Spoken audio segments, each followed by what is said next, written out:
Fenêtre sur le monde vous convie cette semaine en Méditerranée. Nous allons parler de la Sicile, de l'importance historique et géopolitique de cette île. Et pour en parler, je reçois Olivier Hahn, qui est docteur en histoire, historien médiéviste, qui travaille notamment sur les questions de l'histoire médiévale et aussi sur les questions de l'histoire du monde musulman. Il a publié il y a peu, l'année dernière, un très beau et très gros livre sur le Coran. Vous pouvez retrouver dans les podcasts de Conflit une émission que nous avions réalisée avec lui sur l'écriture du Coran. Nous allons partir en Sicile parce que vous savez, Conflit vous propose des séjours d'études que nous reprenons en 2021, désormais que le contexte le permet de nouveau avec notre partenaire Ictus Voyage. Et nous vous proposons donc un séjour d'études d'une semaine en Sicile, fin avril. Vous aurez sur le site de Conflit l'ensemble des informations pour voir le programme de ce séjour, pour vous y inscrire également. Nous espérons vous voir nombreux au cours de celui-ci. Olivia nous accompagnera également pour étudier ce pays, j'allais dire, en tout cas cette région qui n'a jamais été complètement un pays, mais qui a vu passer les Grecs, les Romains, différentes populations européennes, ça a été espagnol, ça a été français, les Arabes aussi y ont été présents. Aller en Sicile, c'est véritablement visiter un territoire où de très nombreuses cultures ont laissé leur place. Et c'est ce que nous allons évoquer avec Olivier Hahn. Bonjour, merci beaucoup d'avoir accepté l'invitation de Conflit. Et ainsi, nous allons pouvoir évoquer la Sicile. Ce qui est frappant, effectivement, c'est que c'était le grenier à blé des Grecs. On se souvient de l'expédition de Sicile menée par Alcibiade. Et puis, il y a eu cette occupation arabe, également Frédéric II, qui a été roi de Sicile, ensuite les Angevins. Pourquoi est-ce que la Sicile a attiré autant de population? Est-ce que c'est bon, évidemment sa situation géographique, mais sa richesse également? Oui, bon, l'un des premiers éléments majeurs, c'est sa situation, puisque la Sicile fait le lien entre la Méditerranée occidentale, la Méditerranée orientale, elle fait le lien entre l'Afrique du Nord et l'Europe du Sud, et donc il est clair que ce carrefour est fondamental. L'attraction aussi pour ses plaines côtières, l'attraction pour ses richesses, même à l'intérieur des terres. Donc, une île stratégique, une île économiquement extrêmement vivante, un art de vie aussi, un art de vivre qui est issu du monde grec, qui a été transformé par Rome et que les occupants arabes eux-mêmes ont transmis, ont enrichi. L'art de vivre méditerranéen qui a complètement imprégné la Sicile. Et l'autre élément qui en fait une originalité jusqu'à aujourd'hui, c'est cette manière qu'a eu la Sicile finalement de fusionner les critères sociaux, les critères sociologiques, notamment l'organisation de la société en groupe, autrefois en tribu, puis en système organisé, structuré, hiérarchisé, jusqu'à malheureusement finalement les mafias contemporaines qui sont de lointains héritiers de ces structures traditionnelles de la vie en société que la Sicile a toujours su maintenir dans le meilleur et dans le pire. Oui, les mafias, c'est pas forcément ce que la Sicile a apporté de mieux à la Non. société, mais ce qui est frappant également, et on le verra au cours de ce voyage, c'est une très grande diversité des villes, de l'architecture. À Palerme, par exemple, on a le tombeau de Frédéric II, on a style arabe également. Ce style arabe, est-ce qu'il est propre à la Sicile ou est-ce qu'il se distingue aussi de différents types de styles arabes ailleurs, comme en Andalousie, par exemple? Oui, alors la Sicile, en raison de ces mélanges de gouvernements, a réussi finalement une espèce d'autonomie architecturale, notamment au début du XIIIe siècle avec Frédéric II. Frédéric II qui est venu finalement à la fois en Calabre, dans les Abruzzes et en Sicile, avec des héritages architecturaux, militaires qui étaient typiquement germanique, avec son propre héritage sicilien et sud-italien, et aussi avec ses populations d'origine arabe. Donc il y a effectivement quelque chose de très particulier. Il ne faut pas oublier aussi que la Sicile, avant la conquête musulmane au 8e siècle, au 9e siècle, pardon, la Sicile a subi l'influence de Byzance, notamment la grande reconquête de Justinien remet la Sicile dans le giron byzantin et on a eu de très nombreuses influences byzantines. Donc si on reprend finalement le déroulé chronologique, au début du Moyen Âge, une Sicile qui réintègre le giron byzantin, puis à partir des années 825-827, la Sicile commence très progressivement à passer sous contrôle musulman, notamment de conquérants, de pirates qui venaient de l'actuelle Tunisie, qu'on appelle à l'époque l'Ifriqiya.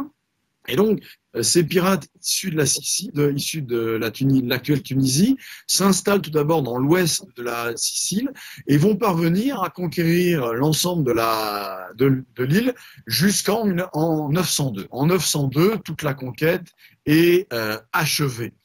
À partir de là, la Sicile est un point de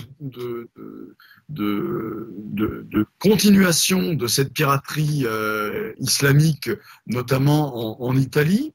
Et à partir donc du Xe siècle, l'Italie fait partie du monde islamique, notamment est directement raccrochée à la dynastie des Erlabides, qui est la dynastie présente en Ifriqiya, et on voit une circulation de monnaies arabes, de dinars d'or, de dirhams d'argent en Sicile et dans l'Ifriqiya. Et donc on a des liens organiques, évidemment, entre la Sicile islamique et l'Afrique du Nord, mais, et ça il ne faut jamais l'oublier, l'Italie du Sud, qui elle n'est pas passée dans le giron islamique, elle aussi voit venir des navires, voit venir des commerçants, des marchands issus de la Sicile islamique, et on voit des monnaies musulmanes transiter dans toute l'Italie à travers la Sicile. Donc, bien sûr que la Sicile a été l'un des points de la conquête musulmane. Bien sûr que la Sicile fait partie des postes avancés de l'islam en Méditerranée, mais n'oublions jamais qu'il y a des échanges économiques, des échanges de navires, de marchands, etc.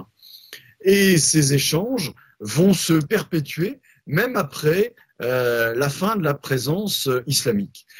L'île, la Sicile, durant la présence islamique, est appelée El Saqiliya, et il y a un wali, un gouverneur, qui dépend de Kérouan directement, et il y a une influence très multiple au moment de la conquête islamique, influence arabe, influence berbère, hein, les berbères d'Afrique du Nord sont très présents en Sicile, mais surtout sur les côtes, alors que l'intérieur et l'est de la Sicile, eux, restent très chrétiens et restent aussi hellénophones.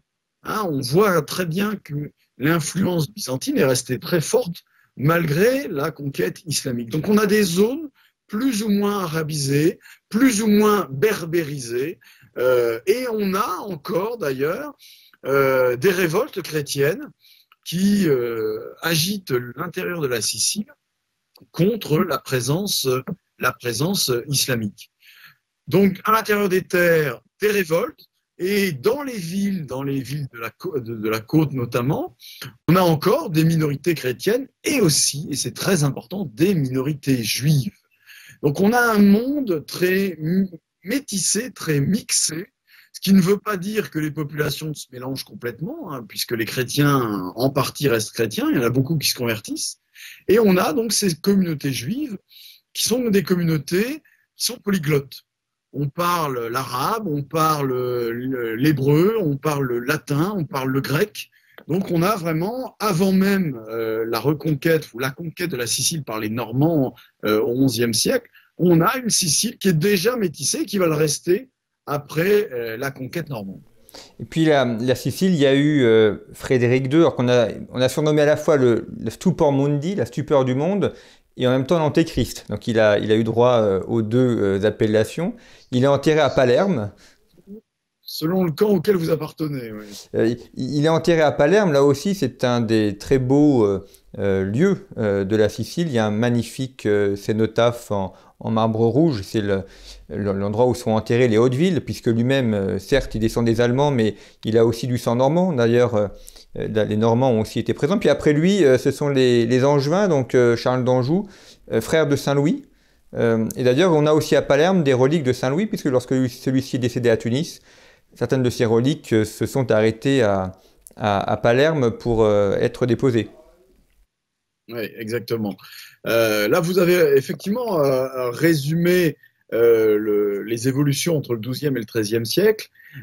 Et là encore, même après finalement la conquête de la Sicile par les Normands, puis après le passage de la Sicile dans le giron germanique, cette île finalement reste un point de passage très étonnant avec l'Afrique du Nord, entre la Méditerranée orientale et la Méditerranée occidentale, avec ce Frédéric II très étonnant alors, on a beaucoup dit qu'il parlait l'arabe. C'est peut-être aller un peu loin. Il devait comprendre certains mots de langue arabe. Il a favorisé effectivement des traducteurs qui étaient présents en Sicile pour traduire notamment des traités de vénerie arabe, pour traduire de la médecine en langue arabe. Donc la Sicile sous Frédéric II était là encore un point de passage, un point de transition, de transfert, mais ça reste aussi un point d'attention vers l'Afrique du Nord, au sens où tout souverain qui envisage des relations, notamment politiques, avec l'Afrique du Nord, va passer par la Sicile. Et vous avez évoqué les Angevins, c'est exactement le cas. Charles d'Anjou, qui est le frère de Saint-Louis, à partir du moment où il est placé par la papauté en 1266 à la tête du royaume de Naples et de Sicile, Charles d'Anjou mène une géopolitique méditerranéenne extrêmement ambitieuse, où il fait fi finalement des ruptures civilisationnelles. Il a une géopolitique en Italie du Sud, en Méditerranée occidentale, vers le monde chrétien, mais il a aussi une géopolitique vers le monde musulman. Il a des liens avec les Émirats hafsides de Tunis, et il est fort probable que la croisade lancée par Saint-Louis en 1270, qui est une croisade qui, sur le plan stratégique, est une croisade erronée, si je puis dire, puisque la croisade, en principe, a pour but de libérer Jérusalem. Alors là, Saint-Louis lance une croisade vers l'émirat de Tunis, ce qui n'a pas de sens, puisqu'on est quand même très très loin de Jérusalem. Et il est fort possible que l'influence de Charles d'Anjou ait été absolument déterminante dans la croisade de Saint-Louis. Très probablement, Charles d'Anjou envisage une conquête de l'Afrique du Nord, de l'actuelle Tunisie, et il envisage d'y créer un protectorat. Et malgré l'échec finalement de cette croisade de Saint-Louis en 1270, finalement, elle permet quand même de placer l'émirat de Tunis sous la suzeraineté assez souple de Charles d'Anjou. Et donc, il y a donc bien une géopolitique méditerranéenne, et la Sicile est au cœur de ce basculement permanent entre le nord, le sud, le nord, entre les textes qui circulent, entre les souverains, qu'ils soient normands, qu'ils soient germaniques ou qu'ils soient angevins. Pourquoi est-ce que la Sicile a été ce carrefour et pas d'autres grandes îles de la région? Je pense à la Sardaigne par exemple, ou à la Corse, qui sont beaucoup plus pauvres au niveau économique. Alors, la Sardaigne joue en partie ce rôle au début du XIe siècle, puisque souvent on a dit que, à juste titre, qu'il y avait eu la piraterie sarrasine qui avait qui avait occupé toute la Méditerranée occidentale au Xe siècle. Mais on oublie de dire qu'au XIe siècle, c'est désormais la piraterie chrétienne qui crée la menace en Méditerranée occidentale. Et il est vrai que vous avez une multitude d'expéditions génoises, pisanes, qui parcourent notamment la Sardaigne au XIe siècle. Mais la Sardaigne, en fait, n'est qu'un point de passage avant l'Afrique du Nord. La Sardaigne n'est pas devenue ce point de passage, cette espèce de hub, on pourrait dire, de passage à la fois intellectuel, militaire, politique, entre les deux rives de la Méditerranée. Sans doute parce qu'elle était très éloignée de l'Afrique du Nord, et aussi sans doute parce que les possibilités économiques étaient moindres qu'en Sicile. Aujourd'hui, en Sicile, pour conclure aussi cette émission, quels sont, d'après vous, les deux, trois monuments vraiment emblématiques? Je pense à la Vallée des Rois, peut-être. Bon, Palerme est une ville en lui-même, en elle-même, qui est très intéressante, mais qu'est-ce qui pourrait caractériser principalement ce côté multiculturel de la Sicile? Alors, plutôt qu'un monument ou qu'une ville, je pense que en Sicile, c'est une respiration, puisque on retrouve la respiration gréco-romaine, on retrouve la respiration de ce Moyen Âge extrêmement complexe, extrêmement multiple, on retrouve la respiration de populations aux origines variées, mais qui ont fini par fusionner dans un ensemble commun. Je pense que c'est d'abord un climat qu'il faut venir respirer, c'est les pentes du volcan, c'est cette végétation méditerranéenne.